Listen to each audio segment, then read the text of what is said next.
Okay, let's just go over a few things here concerning our architectural lettering.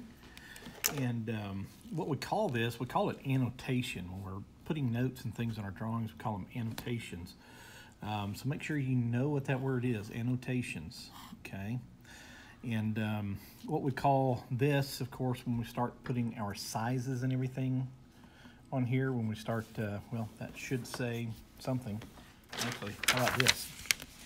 So that's called dimensioning, okay? So remember that word as well, okay? And that is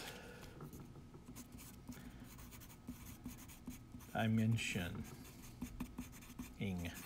okay? So dimensioning, we're putting our sizes and our dimensioning lines and things like that.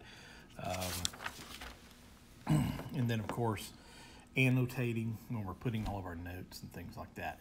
Now, there's two types of annotation that you're going to use as far as sizes of letters. That's 1/8 of an inch and 1/4 of an inch. 1/4 of an inch is right here where I've labeled my shape, and I want you to label all of your shapes appropriately as we're going through this whole drawing the shapes thing. So if it's triangle, make sure you put equilateral triangle and practice your lettering in 1/4 of an inch letters. And then, of course, we're going to name the parts of our all of our object and our dimensioning and everything else. So practice that in 1/8 of an inch lettering. Okay, and to show you just some of the line types we have here, these things here are called leaders. Okay, leaders consist of either a vertical and or horizontal line and a 45-degree line. Okay. And that's the way I do them anyway. Sometimes you'll see some different ones out there, but we're going to do either 45, vertical, or horizontal.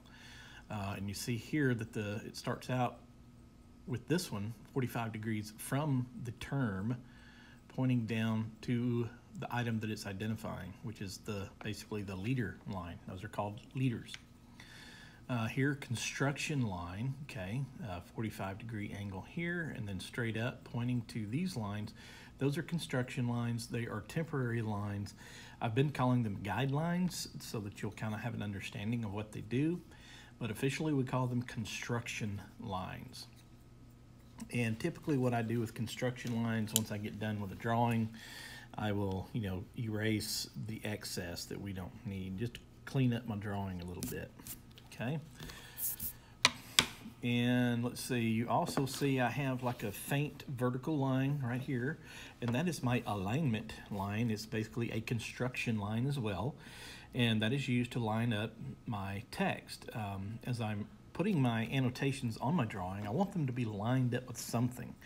I don't want them just to be spread all over the paper. So vertical alignment is very common, and in two you'll find some horizontal alignments and things like that as well.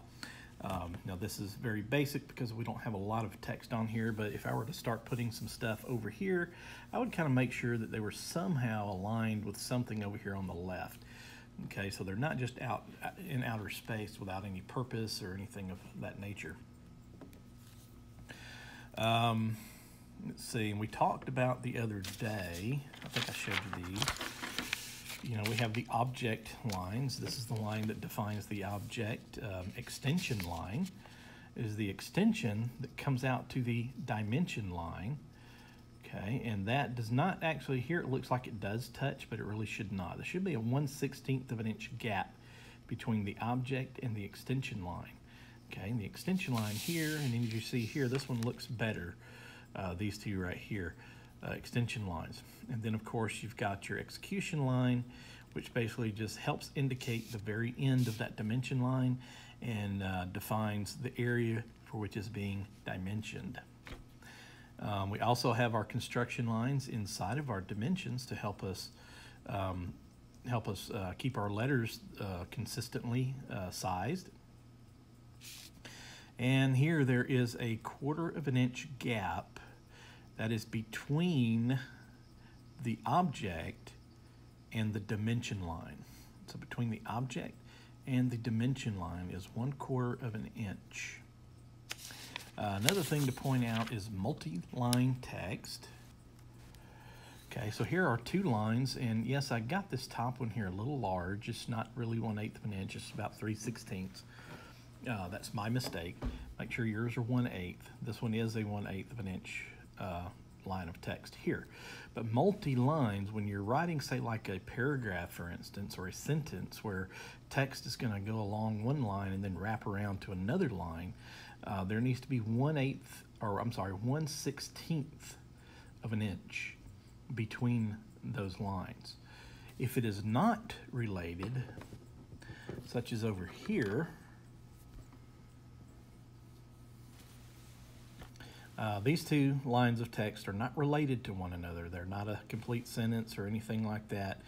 There is 1/8 of an inch gap between there. Okay, so make sure you have a 1/8 here, 1/16 for multi-line.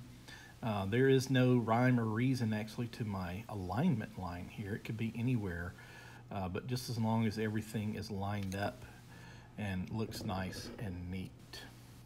Okay, and that's pretty much it. There will be some other things that I'll point out as we're going along, so just stay tuned.